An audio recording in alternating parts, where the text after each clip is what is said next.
Hello there, Pursuing Freedom friends and community. Thanks for tuning in today. This is your host, Erin Bradley. And it's so funny because I just finally hit record with my friend Amy Wilkinson after almost 25 minutes of us going off on a tangent, realizing we probably should have hit record a while ago because I connected with Amy through a mastermind community we're both part of not too long ago. She had me on her show already, and she is just absolutely incredible. And I'm really thinking that if this podcast found its way to you, it's because you were meant to be here and to receive this. So this is going to possibly go a little bit deeper than some of our other podcast episodes that we've had. But Amy is calling in here from all the way across the pond in Australia. And she is an incredible coach. She's a manifestation teacher and host of the global podcast, The Abundance Club. And after, gosh, I don't know, 15, 20 years of building a yoga business in, I don't know, 15 different locations, brick and mortar, all of the things, she ended up moving on to this space of creating coaching and community, and her own journey has gone through everything we talk about here in Pursuing Freedom, from burnout to identity shifts, parenthood, the path of spiritual awakening, all the things. And so I feel like if you're here, I'm going to invite you to really drop in and tune in completely with not just your mind, but also your heart, because my suspicion is that something's going to awaken within you today through this conversation that may lead you to, who knows, some breakthrough or transformation or clarity around what needs to come into your life. What a great time to slow down and really explore what needs to be let go of in your life and maybe your business, to create space for what you're ready to let in. And I thought, what perfect timing to have Amy here with us today, because she's just kind of like a really cool channel to access a feelings of peace and clarity. And I've already learned so much from her. So thank you for being with us all the way over there in Australia. Erin, wow, what an intro. My gosh. I tell you what, you have the most engaging, magnetic, infectious energy that just to be in your presence is so exciting. Like, I feel excited. I'm excited to listen to this. Who is it? Oh, right, it's me. Well, I'm excited too. We were talking before we hit record about how I was on her Instagram, which we'll share all the ways to get a hold of Amy and learn from her. But I stumbled upon one of her reels, and I was like, gosh, I just watched a minute of time with you, and I felt like I was just brought down to a level of like nervous system calm, a full state of peace. Like I'm ready to rock and roll. So tell us, Amy, a little bit about the backstory. Like, how did you get into the space you are now and the work you're doing with your clients, and what led you to this along your journey? My background is in yoga teaching. I have always worked for myself. I have always been an entrepreneur. I actually shared this on a podcast episode of my own the other day because I thought I don't think I've ever really shared this story. I had one job in my early 20s, like one real job, was close to corporate that had ever been. It was at a spiritual magazine in Australia that was called Living Now.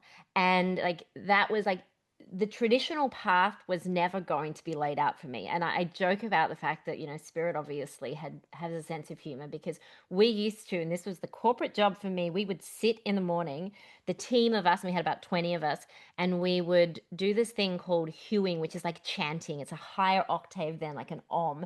And we would sit around as a group in this kind of corporate environment and we would chant and we would pull an oracle card. Like that was my experience of being employed and being in any kind of remnants of a corporate environment. So from there, I just embraced the fact that it was always going to be my own path and my own thing. So I went to study different healing modalities and massage and Hawaiian shamanism. And I was very much about following the calling of my soul, even when it didn't make any logical sense. And I did that from a pretty young age. I would say in my kind of early to mid 20s. I just had this feeling to pack up from where I was in the city of Melbourne, which is a big city in Australia, and to move to a coastal town of Byron Bay where I knew no one. It was more of a kind of hippie spiritual town, and I just followed the calling in my heart. And it was very cliche because I was a Hawaiian massage therapist in a coastal town of Byron Bay. Anyway, fast forward a number of years, I studied yoga. And the first yoga class that I taught was from a church hall. And, we didn't have like the social media and the internet back then to be able to do all the things where we advertise like we do these days. So it was literally like putting posters up on the street to let people know that I was teaching a yoga class. And in that first yoga class, it was full, it was packed, and I quickly grew out of that church hall. And I thought, right, okay, there's something here. I'm just going to follow the calling of my soul. I remember driving along a street, looking up at an apartment building. It was a commercial building, saying, wouldn't it be great if I could have a space in there for a yoga studio? And sure enough, I looked online and it had just become available after being storage for 10 years. And then the rest is history. I went and opened a number of locations over a period of years. I had about 15 years in that business, building up yoga studios, employing teachers, running teacher trainings and international retreats, and really grew very much a soul led brand. Strategy for me was never a really big piece, and it was always very much led by what feels good.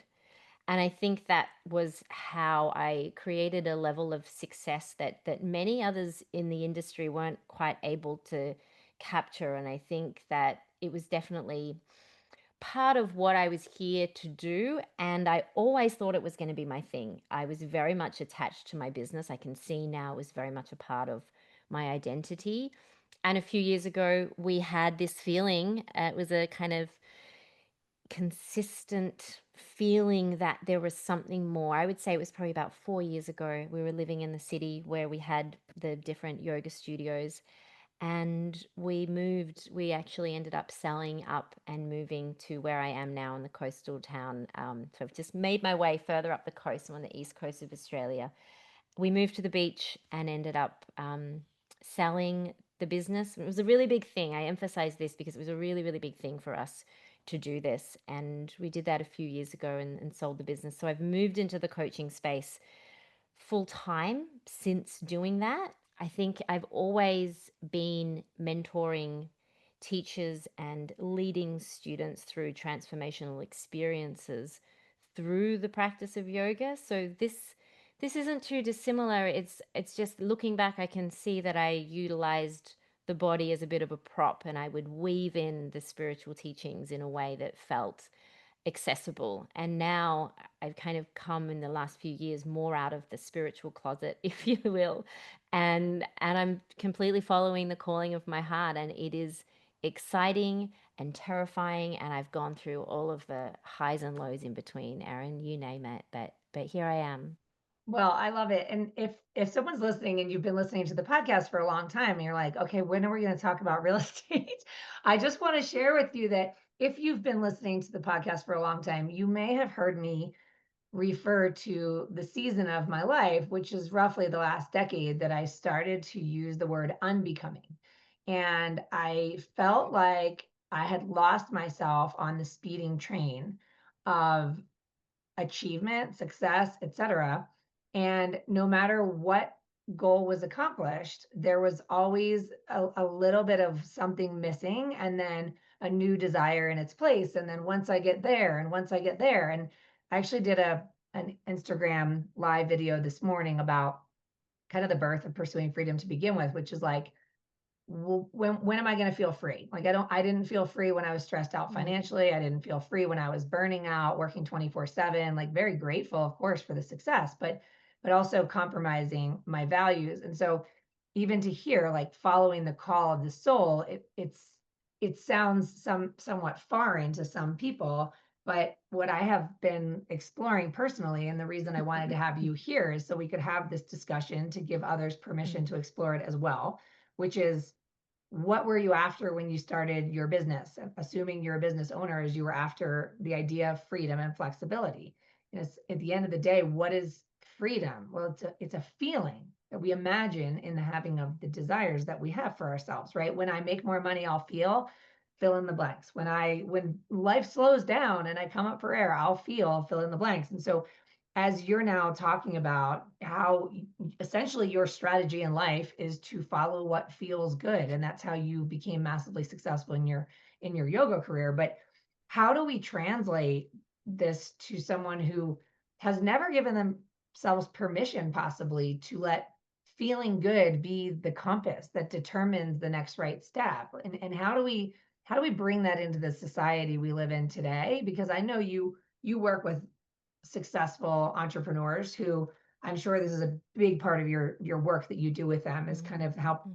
deconstruct the walls of the house that's been built sort of haphazardly to create space for us to expand beyond those limits, which is way, way more infinite. Yeah. Look, I think for many of us for so long, and we have been conditioned in a very masculine dominated society, which means that we are prioritizing the doing, the action piece, the strategy, the intellect, which disconnects us a lot from our actual embodiment, right?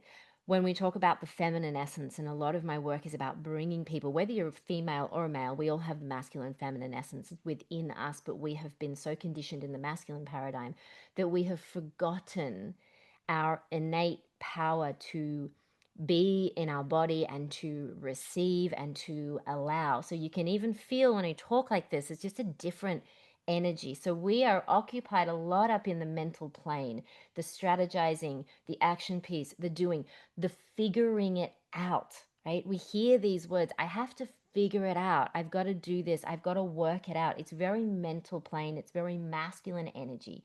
Now that's going to get you, sure, that will get you success to an extent. We operate like this, right? Like Joe Dispenza talks about it, like matter can create matter. We can do all of the things and create action, and we're still going to achieve a level of success. However, as you pointed out, does it bring you freedom? Does it bring you fulfillment? Or is it at a cost of your happiness? And quite often we see that that is the case. A lot of my work with clients, first and foremost, in answer to your question, is simply bringing them back home to themselves. And when I say home to themselves, home to their body, home to their heart, it's said that the heart is the gateway or the chamber of our soul. And when we're connecting with our soul, basically what I'm saying is, in essence, is the part of you that is beyond the mind, the part of you that's beyond this body, if you believe that, right? But there is energy, there's science to this as well, right? We are energy. So the part of you that's even beyond the roles that you play, your identity, it's the essential nature of you, who you were before you came into this world and into this body and into this beautiful meat suit. So a big part of this work, first and foremost, that I think is so important, particularly in this paradigm that we're moving through, is coming into the remembrance that you're not your mind, you're not your thoughts, you're not even your body, you're the essence that's beyond all of that. So, how do we do that in practice? I mean, a lot of the work initially and the somatic work is bringing people back into connection with their heart. Our heart is a portal, like it has an electromagnetic field that is far vaster, far greater than our minds. We think it's all up here in our minds that we create, and we can to an extent, but if it's not partnered with the resonance of our heart, like if we're not creating that coherent signal where we're giving off the electronic signal through the mind, but we're also giving off the magnetic signal of our heart, then we're creating an incoherent signal, which means we will create a certain amount of achievement and success, but there'll be a cost. So, what you're talking about is that freedom and fulfillment. It's not up here in the mind, it's when we come back into our heart, it's when we connect to that bigger essence, if that makes sense.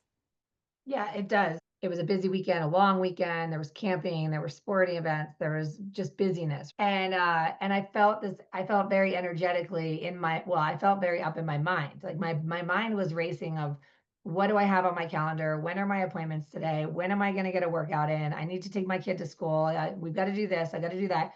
It is just like that racing kind of energy.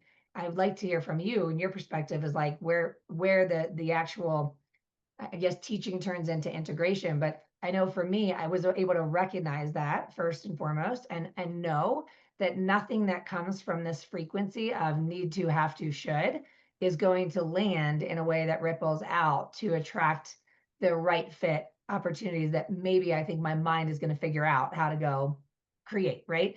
And so Yeah. instead, I did a breathwork session. Then I listened to a guided meditation. I went on a really long walk in the woods and literally just decided I'm going to behave as if I'm already free, which is something you talked about on the reel on your Instagram that I saw, is like, if, and I would love for you to share that, but like, if I was already free, which I already am, how would it Mm. feel? And then from there, it led me to feel inspired to create some content around this concept, right? All Yeah. that to say is that then the content was sort of projected into the world, right? The space, that the community, from a place of inspired action, not from a place of should or have to and need to. And in my experience, these are two radically different frequencies to the same Mm, outcome, which is hopefully I can bring some value to somebody today. But if I'm bringing value from this, that energy of should, have to, need, striving, figure it out, it's an illusion because I'm not even okay, but I'm trying to go bring value to somebody else. So it's like, okay, let's put the oxygen mask on first. Let's get ourselves into that state, and then let's see what comes from there. And it's always so much easier, and I feel more aligned and ultimately more impactful, and creates a much bigger ripple effect. So I would love to hear from you. Like, you're talking with people that are like, I have never done this. I don't even know what the word somatic means. Where do I begin? mm. And also like what you shared about that tapping into your future self and how that can inform your decisions today. Yeah, and I love that you articulated that so well. You really painted a picture of those two options, right? I could do this. And the thing is, what you're speaking about is reverse engineering this process. For many of us, we will go straight up into the mind or to our to-do list because there's always going to be things. We're often waiting for our external circumstances, for life to change in order for us to feel a certain way, right? You've spoken about that. Like, once I do this, if I can achieve this, if I can tick this off my to do list, maybe then I'll have a rest. Or once I've done this, maybe then I'll feel that I deserve this break over the weekend. So we're completely deprioritizing our happiness and our fulfillment, and we're waiting for things to change, which really is crazy when we look at this scientifically and energetically. Like, life is a reflection, life is a mirror. It's a mirror of what we are embodying, right? We don't get in life the things that we are wanting or hoping for or wishing. We get a reflection of who we are being. So what you did in that moment in choosing, actually, you know what, I'm going to prioritize my freedom, and you did the things that helped you to actually first access that state, knowing that it's already so. That freedom that we are seeking, or that happiness, or that joy, it is never out there. It's never out there at the end of the day or the task or the project. We actually have access to that right now. We've got access to that right now. And you can do that. You might be thinking, I don't know how to feel joy right now when I have all of this. I'm right in the middle of this big project. I've got all these things I've got to do. Right. But what happens if, for a moment, if you just play around with this and you reflect on a moment that brought you tremendous joy, that brought you so much joy that you didn't even know that you could contain it, right? We all have those moments and those memories. And what we're tapping into, it might be a past version of ourselves that had that, but we are tapping into that state in an instant. And in that moment, when you're tapping into that state, you are giving off a signal to the universe where our feelings are magnetic. That joy is going to bring you into the frequency of more of the experiences that are resonant with that joy. Right? So you're setting the signal. You are creating your own dominant frequency by what you are choosing to tap into. So when we look at the fact that, there is a future version of ourself, and this is going to go a little bit quantum, because when we go beyond this three-dimensional field, this three-dimensional world, time doesn't exist. So everything exists all the time simultaneously, right? There's multiple different versions of you. So bear with me. This is what happens in the quantum field. So there is a future version of you. As we know, time isn't linear. So that version of you can tap into right now. That future you that has the success that you're seeking, the abundance, the fulfillment, the joy, the job satisfaction, all of that. What would happen if you could tap into that version of you right now? And in that reel that you're talking about, I said, like, imagine that you're sitting down having a cup of tea with them, and they're coming from a future timeline. And it'd be kind of like you going back 10 years ago to the you 10 years ago and sitting down and saying, hey, everything works out. Oh my gosh, do you know what's going to happen? Like, how would you feel in that moment if you sat down with the you 10 years from now or 20 years from now, and they said, everything works out? That thing that you're desiring, or that big dream that you've got, guess what? It all happens, and it's actually better than what you could imagine and picture with your logical mind. And if that were the case and you sat down and had that cup of tea with that future self, how would you feel today? What would you actually do? What would you tap into? What would change about how you approach your day? So when you do this, you start to align with the frequency of your future self as if it's already so.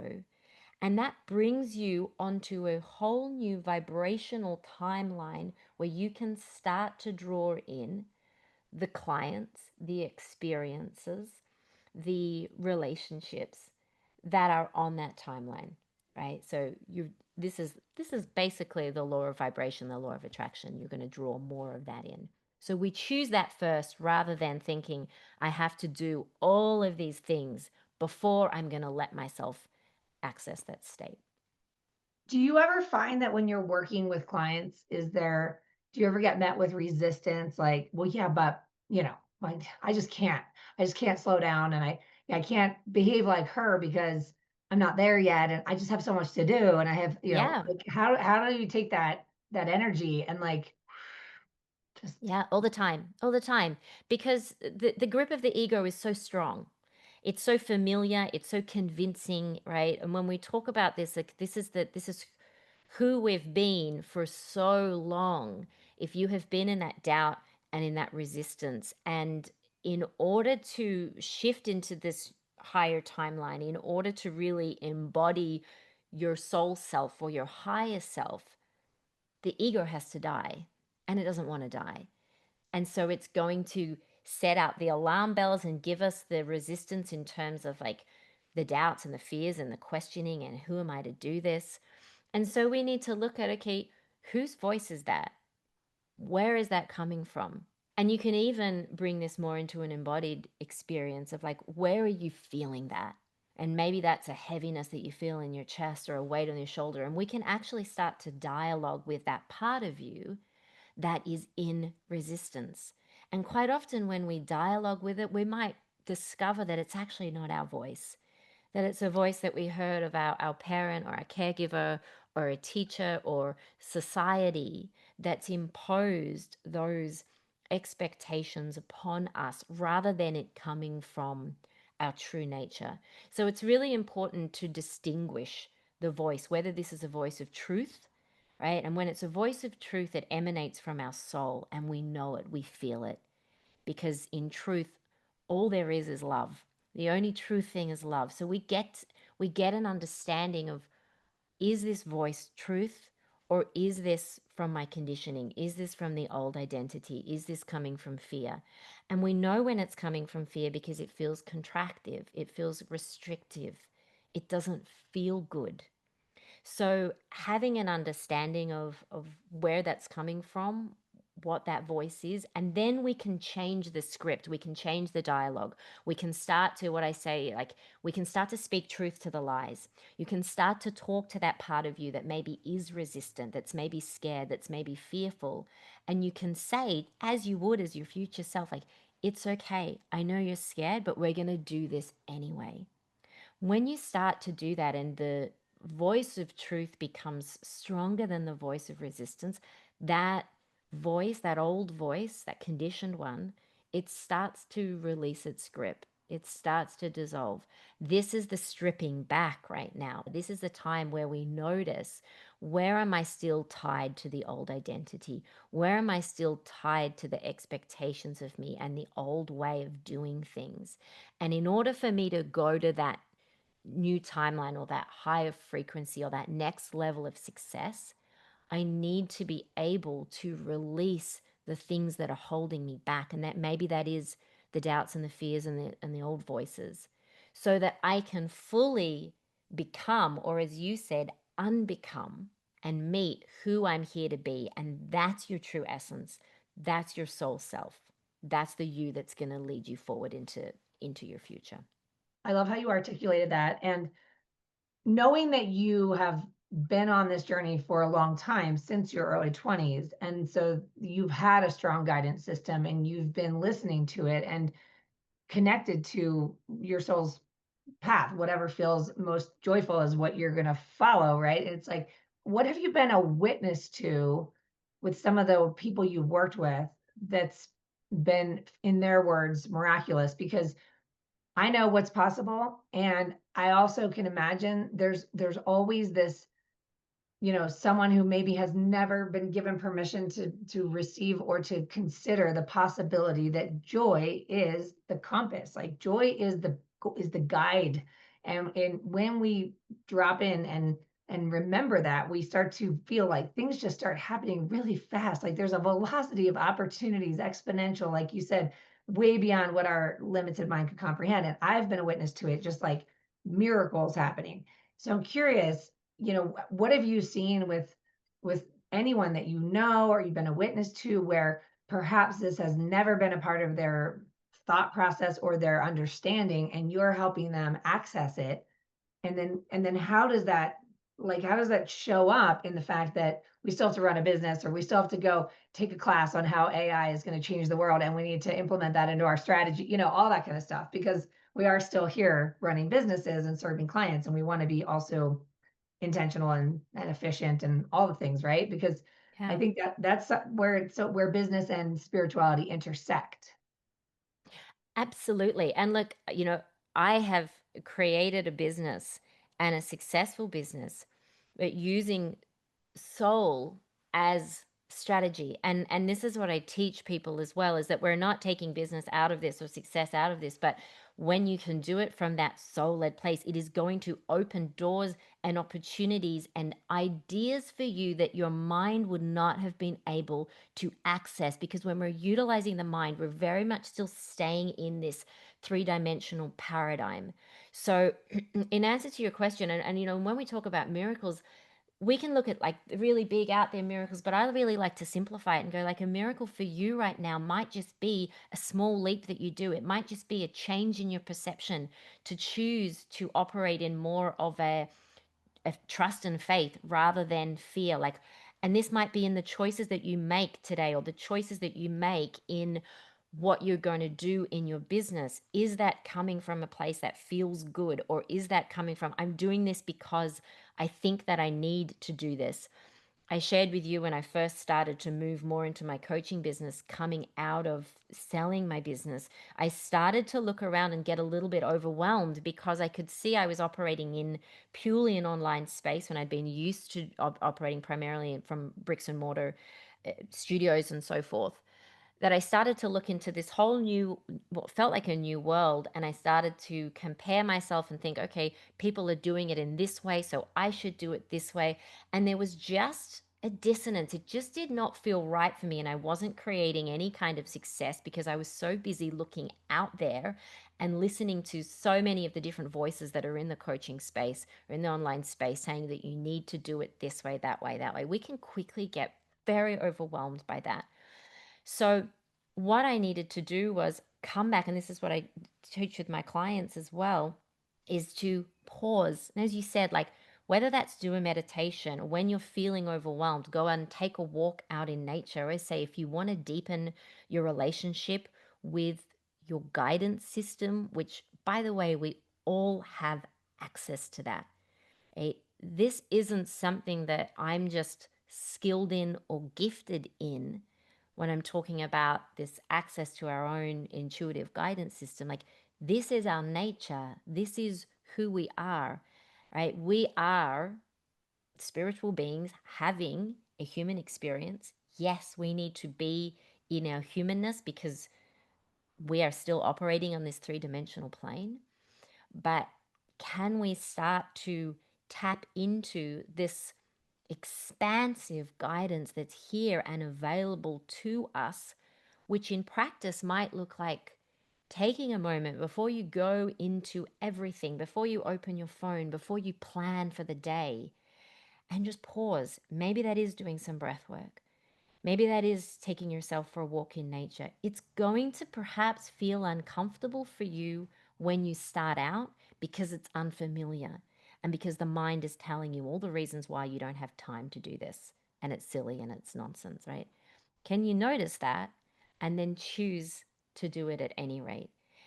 it's like building a muscle, Erin, right? Like we don't just go to the gym once. We do a little bit and then we might increase those weights and then we might increase that time in the gym. Works in the same way as like doing a little bit of breath work, doing a bit of meditation, pausing and asking yourself, okay, what does my soul want me to do here?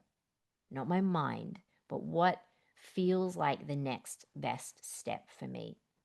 And you might find that initially there's crickets, right? And you're not hearing anything. But trust me, it is always there. That guidance is always there. It might not come in instantly, but when you create the space for it and you ask that part of you that is bigger than the mind, or you ask your guidance team if you believe that you've got your spiritual guides, because we all do have that and have access to that. And then you're going to start to tap into solutions and ideas that you wouldn't have been otherwise able to come up with through just using your logical mind.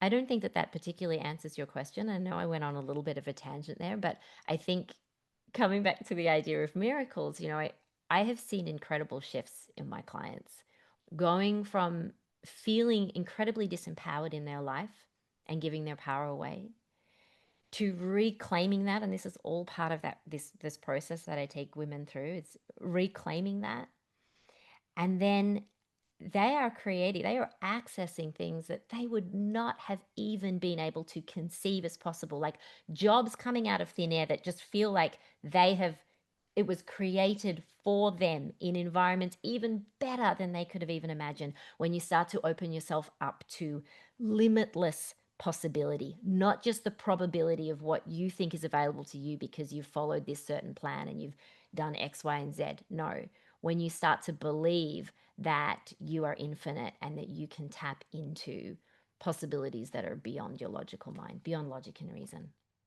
It's so good. And the fact of the matter is that anyone listening can be a witness to this in their own lives. Just we always joke that in our space, when a real estate agent or mortgage lender goes on vacation, the phone rings because they decide to try to check out. And when they try to check out, they drop that analytical mind and they try to just focus on having some fun and being present in the moment. And inevitably the phone rings and it's always so annoying. We talk about that is your vacation energy. That is something that we can cultivate. We can curate that to result in you becoming a magnet for the opportunities that are all around us. But we're in a world that is so cloudy with what I'm supposed to be doing, what somebody else is Mm-hmm. doing, where I'm going to get approval, where I'm going to get liked or be selected or whatever. And we're all sort of outside of ourselves in Yeah. this playing these roles and taking on these personas that we think we're supposed to be, when in fact who we already are is the light, like it is the path. And all of a sudden these new relationships materialize seemingly out of the blue. And there's not a single person that hasn't been a witness to that in their own life. And so I mean, I have loved every minute of this, and I know I just need to respect your time because we could go on forever. But I want this to be an invitation for anyone listening. If you felt touched the way I have by knowing Amy, then be sure to follow her and shoot her a DM if there was something you want more clarity on, or connect with her or whatever. But more than anything, let this be your invitation to remember that you've already been a witness to this in your own life, that this Mm. is available to us, and that if we are willing to choose to slow down and be on purpose with this, we can open sort of the gates, the portal to this velocity, this exponential growth, that there are no real problems to be solved and figured out that your brain is going to fix. It's all within us. And if we get around people that understand this, it will give you access to the ability to see it more and more and more. And then there's no turning back. Like you can't unknow this after you've realized it. How can folks find you or follow you? What are the best ways to get a hold of you? All the things. So you can reach out to me on Instagram if you like. It's Amy underscore the light place. It'll probably be in the show notes, or my website. And my podcast is the Abundance Club. If you are enjoying these kind of conversations and this content, you can go and binge listen to that if you like. But yeah, feel free to reach out to me on any of those options. I would love to hear from you and deepen the conversation. I love talking about this. And Erin, you're such a great host. And thank you so much for holding such a beautiful, clear space. It's just you, and you are such a clear channel. So it's amazing. And I think that you are drawing in such a beautiful movement of professionals who are here to understand more about who they are. And this is the journey. Like, this is the journey that we are on. We are on an awakening journey right now. And I just want to mention that you spoke about how, we are being pulled out of ourselves. There's more and more things than ever before that are distracting us. There is more information, there is more tools, there is more channels that are pulling us out of ourselves. And yet we're becoming more conscious than we ever have before. And we have got access to more spiritual resources and guidance than we ever have before. So it's a really, really interesting time that we're in. And I think that, over these next few years, we are going to see a lot more people awaken to the truth of who they are and to utilize that in all that they're doing. And I think that that's a really exciting time to be alive and to witness that. So, so good.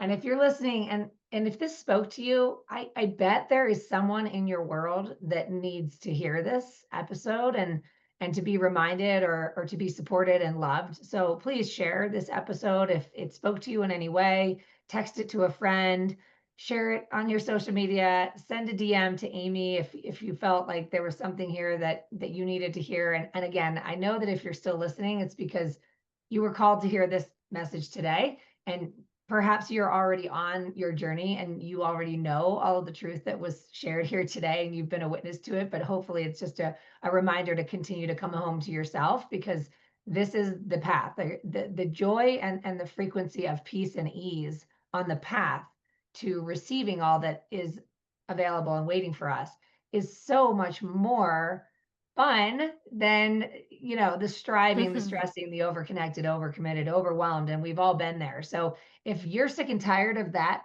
frequency, then hop on over to this one and continue to Yeah. plug in and make sure to listen to Amy's podcast, because I love it. I love tuning in. I love just getting to go and be reconnected, because we need to practice. It's not something like we get to the finish line. So it's a practice, and it is a daily practice, and sometimes a few times a day, to continue to plug in, to tune in, and to remember that we have everything within us right now in this very moment to live our fullest, abundant, most joyful selves and most joyful lives. And I'm so grateful for everyone listening and for being on this journey with us. So as always, I love you guys. I appreciate you, and we'll see you next time.